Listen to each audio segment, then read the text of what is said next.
If drugs are coming in over that southern border, if I was president, I would line up the National Guard through the whole darn border, and I would make people know, you come across with that, you're going to get shot.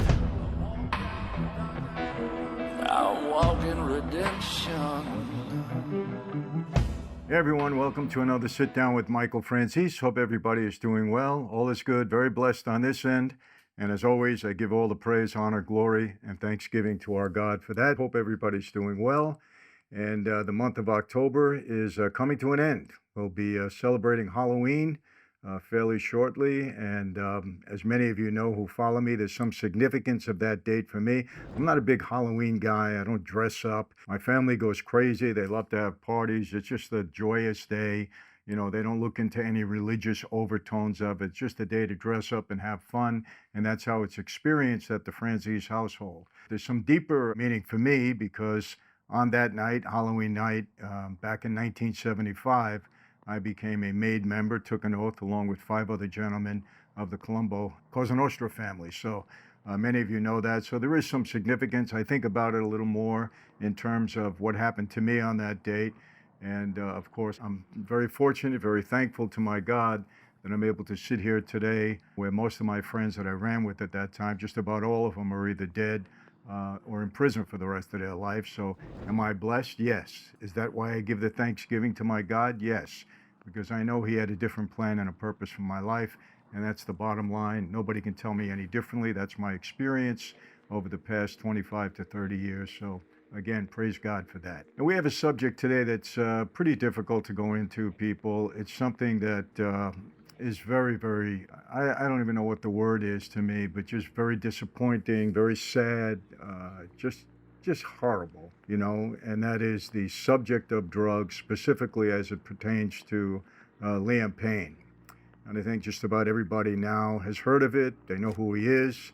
31 years old, died of an overdose of a cocktail of drugs, it seems, and either fell or jumped out of a hotel window in Buenos Aires. You know, another loss of a talented young man. You know, he was a member of the very, very successful group One Direction. He was a singer, songwriter, producer, and just another tragic death from drugs. So many of them. I mean, I can read off a list, you know, starting with, you know, Michael Jackson and going down to Marilyn Monroe and everybody else. And these are only people that we know. They're celebrities. They make the news. We're not talking about the other somewhat 100,000 people a year that die from overdose of drugs, fentanyl and a cocktail of other things that somehow get into this country and are ingested by young people mostly. And it's just terrible. Why do I hate it so much? Well, I hate that for the people that I don't even know because it's so destructive. It's such a horrible waste of life. But I've been personally affected by this, and many of you know this. I had a young sister, 27 years old, my baby sister, who I loved, who died of an overdose of drugs. It was cocaine. That was her drug of choice as far as I knew back then. And it was very, very sad. I mean, I watched what this young girl went through. I watched how she suffered. I watched how it changed her physically, emotionally, mentally. I saw just the horrible situations that she got herself in, you know, as a result of that. I mean, I did some damage to people because of what I saw and because of people that I thought were feeding my sister this drug, or these drugs, I should say. I also had a brother, my younger brother, that was a drug addict for over 25 years. I watched what he went through and what he caused the family to go through, and me personally, and just horrible, horrible situation. Praise God, my brother's okay now. He's been clean for, you know, a number of years. He's straightened his life out. He's actually helping those that are trying to beat the drug habit, you know. So he's doing some great stuff in that regard. I'm very proud of him for doing that. But the condition of his life is sad because it's so hard, the aftermath. Even when you beat that horrible drug addiction and cycle, it's just so hard. And, you know, for all you people that have experienced it in some way in your household, so many people that I know have, you understand what I'm saying to you. And for those of you that have been in that situation, have been addicted and been able to beat it, I really commend you for it. You know, praise God, and God bless all of you. And I hope you continue on the right path. And, you know, you don't fall back into that just horrible situation of addiction again. Over the past 25 years, I've had the chance to meet personally with thousands of people, speak to millions, between my in-person appearances and online. And the one consistent thing over the years, it's funny, when I open it up for a Q&A, you would think that people would ask me mob questions. I get a couple of those, but really it's all personal. Just, Michael, how did you overcome the challenges you were in? How did you do all that time in solitary? How did your wife relate to you, your kids when you got back home? How did it interfere, or how did it help your business? Just so many things that have been asked, and I've been able to mentor to these people over the years. Over the past 2 or 3 years, it's become a lot more intense. People are coming to me more and more and more with challenges and obstacles in their life that they're trying to overcome. And most often, people want to be part of a community. They want to be part of a family. They look back, Michael, how was it when you had this family, around you of like-minded people? And truthfully, that's what I miss about my former life. It's not all the other stuff, but it's just the camaraderie we had with the guys, and it's just so powerful. And so I am, really motivated now to create this community, this family where like-minded people can get together. They can share some of their experiences. They can get advice. They can get mentorship from people that have been there, done that have overcome challenges and obstacles, that, have a way to survive and really prosper in their lives. And we're creating that platform. And this platform, people, it's not me being there in name only. I want to get down with the people. I enjoy that. I'm a people person. I love giving advice. So we're going to have, Zoom calls on a regular basis. We've created programs that we're going to be able to share with you. We're going to have meetings where we all get together and enjoy some Franzese wine maybe, and sit down and have some slices pizza or whatever we'll do, and really get together and get down with one another and be a benefit to one another. There's nothing like community and family. There's nothing like it. If that's something of interest in you, if you want a part of me that you'll really get, and the team that I've created that I know you're going to enjoy, I think you're going to want to be part of it. And I know it's going to benefit you. There's no question about that. It will be a benefit. And we've made this in such a way that anybody can be involved in it, because that's what we want. We don't want, the elite persons out there, that maybe don't think they need something. We want everybody, and we don't exclude anybody. So, and I think when you jump on this link, you're going to see exactly what I'm talking about. But I want to speak specifically about Liam Payne. It's very sad, and unfortunately, every couple of months we seem to have another situation with a drug overdose. I'm going to read an article about it. And why am I doing this? Well, people ask me, Michael, what do you think about Liam Payne? You haven't talked about it. And sometimes I'm a little late to the party, I would say, in talking about these things, because everybody else is. And it's not a pleasant subject. And me talking about it is really only to enlighten you and to make you aware of certain things. If you suspect anybody might be involved in drugs, people that you love or care for, don't let it go. Don't, you have to attack this at the source, and the worst thing you can do is turn a blind eye to it. Well, it's not really happening, or, they'll get over it. No, it's very, very, very difficult to kick a drug habit. So let's talk about Liam Payne, and I'll give you my perspective on a couple of things as I read a few articles, actually, about what happened with him. There's still some unknowns. I think, they're still doing an investigation. I don't think the body has been removed from Buenos Aires yet, because now they think that they might be able to locate somebody that was giving him the drugs. It might have been an employee of the hotel, but they're still doing an investigation in Buenos Aires. But was it a horrible situation? Absolutely. It was absolutely terrible. And what are you going to do? I mean, this is poison. This is horrible. I guess I didn't mention, and I should mention, that 3 years ago this month, my daughter's boyfriend, and I can consider him maybe even a little more than a boyfriend, they were going to be married. They had made a plan. He would have been her fiance. I was driving home in a car from Chicago early morning. It was about 6 in the morning in California, 4 in the morning in Chicago. And I have Ring on my, at my door, so that you can see a video when somebody's at your door. And all of a sudden the Ring pops up on my phone, and I see paramedics walking inside of my house and police going back and forth in and out of my house. Well, obviously I panicked. I was with my brother-in-law. We were headed to the airport. What happened? Was there a robbery? Did somebody get hurt? I had no clue. I didn't understand it, right? And I'm panicking. And for about a half an hour, I couldn't reach anybody. It was one of the worst half hours I've ever spent. Is my wife okay? Is my daughter okay? What happened? Finally, my wife answers the phone, and we find out that this young man, Alec, who I had spoken to the night before, he worked for me. He actually did all my video work prior to my wife taking over when this young man passed away. And everything was set. He was actually going to, do some work for our pizza company for slices in the morning. So I spoke to him. It was probably around 9:30 that night in LA. In California time, I should say. And what happened was he took an Adderall. Now, understand something.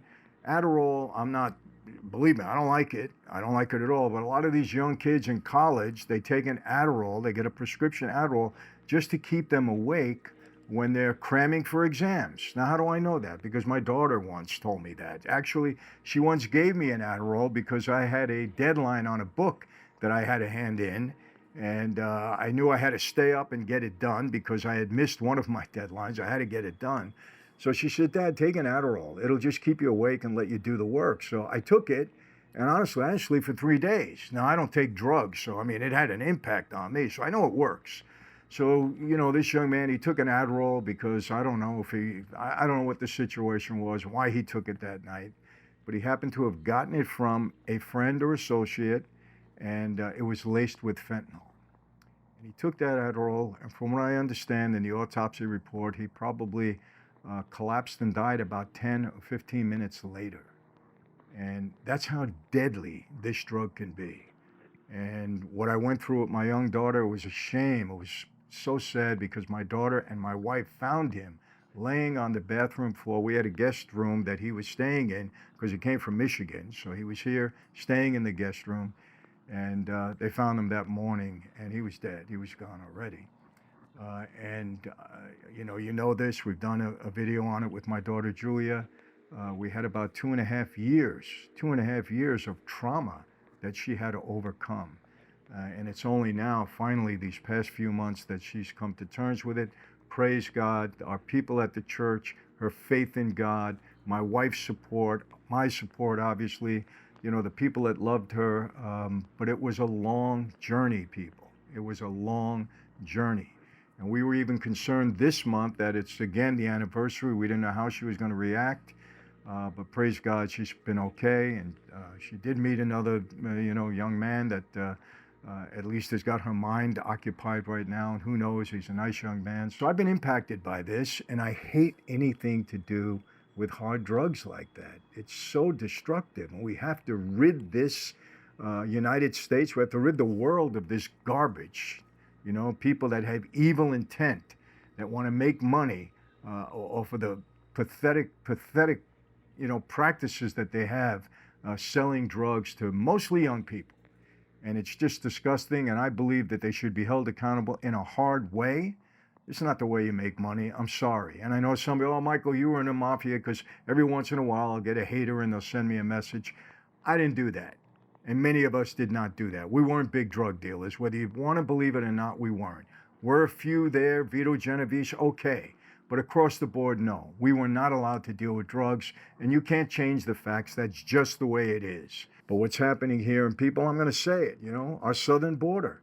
If drugs are coming in over that southern border, if I was president, I would line up the National Guard through the whole darn border, and I would make people know, you come across with that, you're going to get shot. I'm sorry. Because you're killing American people because you want to make money. You're going to get shot. And I would let them know straight out, you want to don't mess with this country, get out. And you're going to pay the consequences. That's how I would deal with it. I'm sorry, because it's that damaging. It's just horrible. But we'll see what happens. If Trump is president, he said he's going to really crack down on this stuff. I hope so. Fentanyl especially is so deadly. Do you know that a piece of fentanyl the size of a grain of salt can kill you? Can kill you. And they lace it. They put it in candy and every other. It's just horrible. And I hope somebody does something about it. And I really mean that. It's not politics. These are issues that are killing American people. And it's got to be dealt with, period. Let's get on to Liam. Let me read this article. It says, Liam Payne had multiple drugs in his body at the time of his death. And the reason I read these articles, I know many of you, you don't read all of this stuff. You might hear about it, but you don't get into it. So I'm giving you details. I'll give you my perspective at that point. Toxology results, test results are providing some insight into Liam Payne's tragic death a couple of weeks ago. A partial autopsy found that the former One Direction singer, very talented young man, who died at 31, had multiple substances in his system when he fell to his death from the third-floor balcony of his hotel room in Buenos Aires, Argentina on October 16th. What's the difference? He died because of a drug problem that he had. And that's why this stuff has to be eliminated. And why all of these celebrities? You know what, people, it gets to another subject. You're making all this money. You have people that are in awe of you. You're a celebrity. People love you. What's missing in your life? Why is it so empty that you have to replace it with drugs? What's missing? It just shows you money isn't everything. Fame isn't everything. Fortune isn't everything. There's some people that can't handle it. They're still empty. You've heard this 1,000 times. Maybe God needs to come into some of these people's life. There's not a maybe. I'm just saying it to you. Because people that have God in their lives, many of them are content. They're peaceful. They're at peace. Because they realize the real rewards are later on for all of eternity. So they get through this life. They deal with things differently. They turn to God instead of away from it. It's different. I know I'm one of those guys. And I've been around so many people that have the same peace that I do. I'm sorry, but these things have to be spoken about. It's the truth. Almost, 50 years ago now. Almost 50 years ago, 49 years ago. I took an oath with 5 other gentlemen. They're all gone. Everybody I ran with, they're all gone. Why am I here? God had a different plan and a purpose for my life? Am I making this up? Is it just, I'm just the luckiest person in the world? I'm not lucky. I'm blessed. That's the word. I'm blessed.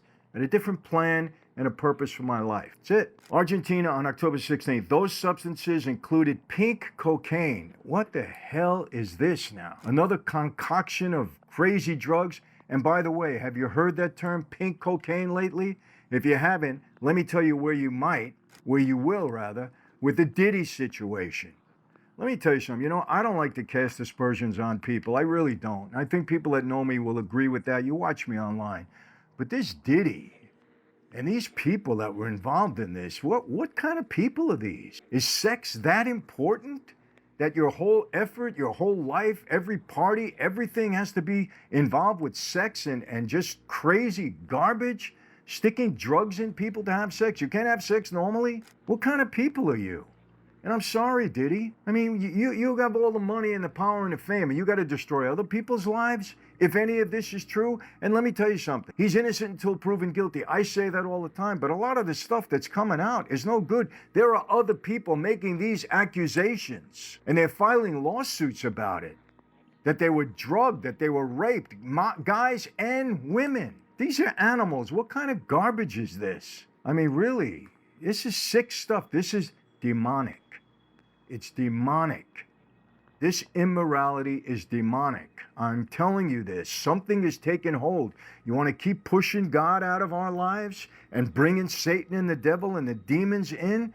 It's here. It's in front of you. Oh, Michael, no, it's not. Oh, yes, it is. What else is it? What are you going to describe it to be? Tell me. Tell me what it is. Tell me what type of behavior this is. When you have other people injecting drugs into other people, innocent people that are unaware of this, and then gang raping them. These are the lawsuits that are coming out. I don't know if they're credible or not, but you know what? One person, two, but 10, 15, 20? The attorney that's representing some of these people got 1,200 calls from people that allegedly were abused sexually and in other ways by Diddy and his accomplices. 1,200? Even if 1% of them is right. Think of this. This is demonic, people. It's demonic. Pink cocaine, a recreational drug that typically is a mix of several drugs, including, listen to this, methamphetamine, ketamine, MDMA, and others, as well as cocaine, benzodiazepine, and crack. An improvised aluminum pipe to ingest these drugs was also found in his hotel room, according to sources.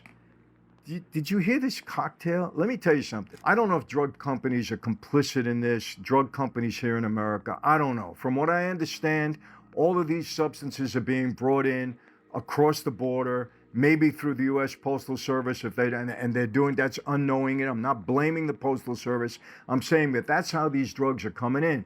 From what I understand, they're not being manufactured here in the United States. They're coming across our border and they're brought in by mules. They're brought in by human trafficking. That's how this garbage is coming in here. But listen to the mixture of stuff. Listen to it. And then you wonder why I said I would have the National Guard on both of our borders, northern and southern. You come in with this garbage, you're going to get shot at. You're going to get killed. You know what? That would stop it. That would stop it. People don't want to get killed. They'll go another route. There's other countries to go to. And there's a demand for it. Sure, there's a demand for it because it's here and it's being passed around. If it wasn't here, there wouldn't be a demand. And don't compare this to prohibition. I know some people, prohibition, people wanted to drink, alcohol. It's different. Alcohol is different than drugs. Yes, it is. Is alcohol abuse good? No, of course not. I'm not saying that, but it's not like drugs. Drugs can immediately kill you, an overdose. Alcohol, you know what you got to drink to get killed in one setting? Drugs can immediately kill you. I know it killed my sister. It killed a young man here in my bathroom. So I know that. And I know other experiences too. Got to get rid of this stuff. 100,000 people a year are dying from this stuff. 55,000 of those, from what I understand, in 2023 from fentanyl. Why is it coming here? Prior to Payne's death, hotel officials called authorities and asked them to send someone with urgency due to a guest they said was drunk with drugs and alcohol. Now, they didn't know if it was alcohol or not, but they said, but if it was, that's no excuse. Drugs and alcohol, hey, that's even worse. We need to send someone with urgency because I don't know, this is a quote from one of the guest employees, if the guest's life is in danger because he's in a room with a balcony and we're afraid he could do something that threatens his life, the worker told emergency services. When authorities arrived, approximately 7 minutes later they got there, which is pretty quick. Payne's body was found in the inner courtyard of the hotel where he was pronounced dead at the scene. So whether he died because he fell over there, who knows? You're not in your right mind. I know. I saw my sister and brother. They were they didn't even know what the hell was going on when they were on this garbage. So whether he fell or his demons got to him and he jumped over, committed suicide, who knows? But the result was because of the drug ingestion that he had. Very successful, 31 years old, a full life to lead, and he goes into this garbage. And think of it again. Did he ever attend a Diddy party? I don't know. Where did he get this garbage from? His other elite friends? Let me tell you something. If Hollywood knows this stuff is going on and they don't try to clean it up, how? Now, let me make this clear. I put the full blame on the person that's using the drugs. I know this. My brother, I'll tell you this, and I'm going to sit down with him shortly. I really am. He's going to come in. We're going to sit down and we're going to talk. I want you to hear his story. Really do. Because I think it'll be helpful to people. And he wants to tell it finally. He didn't want to for a while, but now he does. But let me tell you something. I took my brother to a rehab. For 90 days he was supposed to stay in there. He stayed in there until the 89th day, and then he left. My point is, if somebody doesn't want to clean up, really want to clean up and put the effort in, nobody can help them. But you still have an obligation to try, because you don't know what you can stir in somebody to make them go in the right direction. You do have an obligation to try. You don't just say, hey, you're on your own. And I know it's tough. To be somebody's keeper and be on top of that person all the time. But we can't just turn a blind eye to this. When I heard in the city of New York that one of the ways they were trying to clean up the drug problem was by putting vending machines with drugs in there that they can go in and get for free. How do you clean up a problem by giving them more of the same problem? I don't get it. 2 + 2 does not equal 5. I don't get it. But this is what these are the people in charge. This is their solutions. Are they crazy or what? Doesn't make any sense. And again, I speak from his experience with my sister and my brother, and a young man who I happen to love very much. So what do we do about a situation like this? Look, intervention. Does it work? Yes, it does. Not every time, not all the time. I said the person has to be willing and really determined to make up his mind or her mind and say, you know what, I'm doing it. I can't live like this anymore. It's killing me. I can't do it. So, and then get involved in an intervention. Does it work? Yes, it works when that person is ready and willing and able and says, hey, I want to clean myself of this habit because it's killing me. And it is literally killing me. So intervention is important. If you can be somebody that could be a proponent of that or guide that person in the right direction that you might have an addiction, It's as a human being, you're obligated to do that. Not under the law, but as a human being. You know, maybe if somebody would have intervened with Liam, and I don't know the situation, and again, I'm not blaming the people around him or anything else. But you know what? Unfortunately, in that industry, so many people are involved in this, just the way we're finding out with Diddy, that so many people that we thought were respectful individuals in that industry, all of a sudden, you know, they're running for cover with Diddy, which means that they were implicated in this. They were complicit in this. They aided him in doing this instead of saying, hey, stop. You know who did? You know who said, hey, stop? You know who called him out when he had his wife at one of his parties? Denzel Washington called Diddy out. Said, you don't respect anybody, because he saw what was going on and he left the party.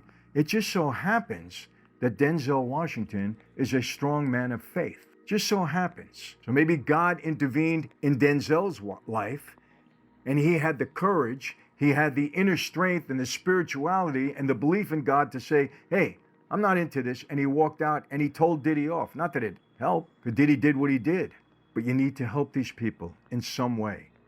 Don't just turn a blind eye to it. No good. The tragic fall. According to the local prosecutor's office, which is spearheading the investigation, preliminary findings suggest that Payne was alone when he fell from the third floor of the hotel. It remains unclear whether this fall was an intentional jump or an accidental occurrence. Okay, they want to find this out. And like I said, what's the difference? It was the drug that's in his system that caused him to act like this. It was the drug, whether he fell over or he jumped or whatever. He was hallucinating. I know. I was with my brother one time. We were in a diner in Long Island. They don't have diners here in California. Long Island, New York. We're in a diner. And my brother's going back and forth, and I knew he was on that garbage. I knew it. And he said, Mike, they're coming to kill us. They're coming. I said, what is the matter with you, man? And I had to grab a hold of him, sit him down in a booth, and he's sitting in a booth next to me, and he's looking all around like, you know, somebody's coming there to kill us. And it was paranoia. And I saw him in that condition a couple of times. Paranoia. So who knows what you're going to do when you got that stuff going through your system. You're emotionally distressed. You're not yourself. So whether he jumped or he fell, what's the difference? It was the drugs. I'm just giving you details here that, you know, could be important. There is no excuse for anyone to use drugs. You know, we're talking about the Menendez brothers. I'm jumping around, but it's one point that I'm trying to make. Is there an excuse for the Menendez brothers to, you know, kill their parents as tragically the way they did it? You know, there's no excuse for that. But there are reasons. There are mitigating factors. And the mitigating factor in their case was that they were abused and they were in fear. So they struck first. And they did it in a way that nobody agrees with. Even they know that it was the wrong thing to do, the way they did it. But they had mitigating factors, and they were in fear, and they had reasons to lash out, not in the way they did. They were young. They didn't use their heads, obviously. But think of what pushed them to that point. And people are saying that it was all about the money. That's not true. It wasn't about the money. I spent 11 months with Lyle. He spoke to me. This kid was abused, and he was in fear, and he was in emotional distress. There's no question in my mind about it. So he acted out rashly, but there were mitigating factors involved in that. And let me make it clear, I want them to be released. I think they've done their time. I think it should have been at best a manslaughter conviction. At worst, if it was a life sentence or whatever, they should have had the ability to be paroled, and they probably would have been paroled already because they have a wonderful record in prison. They're married. They've been helping other inmates. They deserve to be home, and I hope they are home. They're saying maybe by Thanksgiving, if the court goes along with the district attorney's recommendation, and hopefully they will, to resentence them, and then the parole board has to agree to let them out. Let's hope it happens. This is a good story, a good transforming story with these young men. I want it to happen. Is there any mitigating factor that should allow people to go on drugs? Mental illness? Is it a real problem? Absolutely. Mental health and mental illness is a real problem. And you know what? Drugs are prescribed for that. Sometimes that might be the wrong thing to do. I'm going to be honest too. My daughter was given a light sedative. I don't even know. I hate this so much. I don't even get into it intimately. My wife did, because I don't like to deal with it. I'm sorry. It's just my position. Because she was so depressed, so emotionally depressed. They gave her a very, very light dosage, and it did help her. And she didn't want to take it because she was afraid she got hooked. I mean, that situation was so traumatic for her, but it did help her a little bit. But that's the problem sometimes. Starts out with a little, and then a little bit more, and then a little bit more, and then you get around your friends and they're feeding you more drugs. You know, I don't know, people. I don't have all the answers. But I'm telling you, you know, mental illness is something. Maybe this kid had some demons. Who knows? You know, success brings demons. We've seen it. How many celebrities have died of an overdose? From Michael Jackson to Whitney Houston to Marilyn Monroe. You can name it and just go on and on and on and on. It's such a long, horrible list. You know, so who knows? Maybe this fame and success for people that can't deal with it properly, that had emotional issues to begin with, that had mental health issues, who knows? We got to stop the drug stuff, people. We really got to take it seriously. Whoever the next president is, because I don't want to get political here, I hope we realize that this is a serious factor. Mental illness, drug addiction, the availability of drugs has to be put under control in this country. We're going to see a lot more of our young people be hurt mostly. We have to get a hold of it. We have to, you know, if there's public health displays that we can put out, we got to remind people how dangerous drugs are. We have to do it, people. It's important. It's an epidemic in this country. When 100,000 people a year are dying, that's an epidemic, and mostly young people. So, you know, you want to study the root causes? That's tough. Who knows what's going on in every individual household? That's tough. So the message out there has to be drugs are bad, period. We have to be singing it from the rooftops, shouting it from the rooftops. Drugs are bad, drugs are bad, drugs are bad. It should be put all over the place. We have to scare people straight. Sometimes that's the only way to do it because you're scaring them with the truth and the evidence is clear. So look, I'm going to wrap this one up. I mean, you know, very, very sad situation. And for all of those for all of you out there, you know, that may be even thinking about or are struggling right now with a drug addiction or possibly, you know, thinking about it, or you know somebody, you gotta help yourself and you gotta help that person because it's gonna lead to nothing but destruction for your entire life. You know, once you get started on this stuff, it's total, if you get off of it, it's total maintenance to stay off it throughout your life. I've seen it, I've witnessed it. My brother's totally, man, he still goes to AA meetings. When he comes to visit, he has to find out where there's an AA meeting in the town. And my brother's in his 60s. But he says, I gotta go. It's maintenance forever. You wanna go through that? Don't even try it, people. Don't even try it.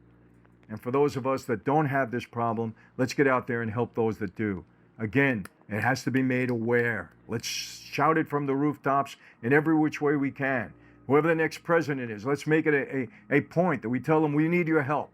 And again, telling you right now, if I was president, I line them up at the border, law enforcement, whatever, National Guard. You come here with that stuff, you're going to get killed. Period. We're going to shoot you. Get rid of them. That's my position on it. I'm sorry. And I know you want to, maybe the gangsters coming out at me, but if you're going to be coming and killing my youth here in America, I'm going to put a stop to it. That's it.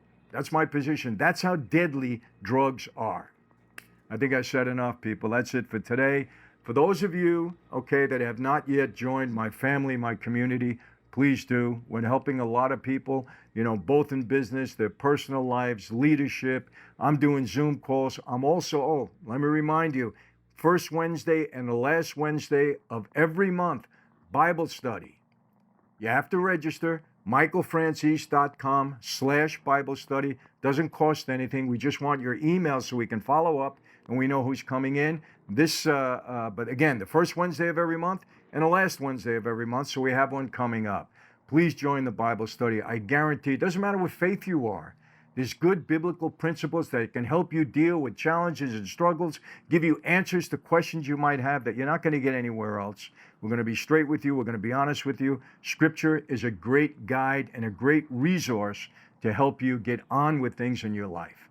So please look into that, michaelfranzese.com/Bible study, and then join the community. You're going to benefit. michaelfranzese.com/family. I guarantee you're going to benefit from it. You want some of me, you're going to get a lot of me in this community. That's it for today. How do I always leave you people? Same way. It's never going to change because it just won't change. Okay? Be safe. Need I say anything more? I always go into a long explanation of this. I don't have to. Be safe. Be healthy.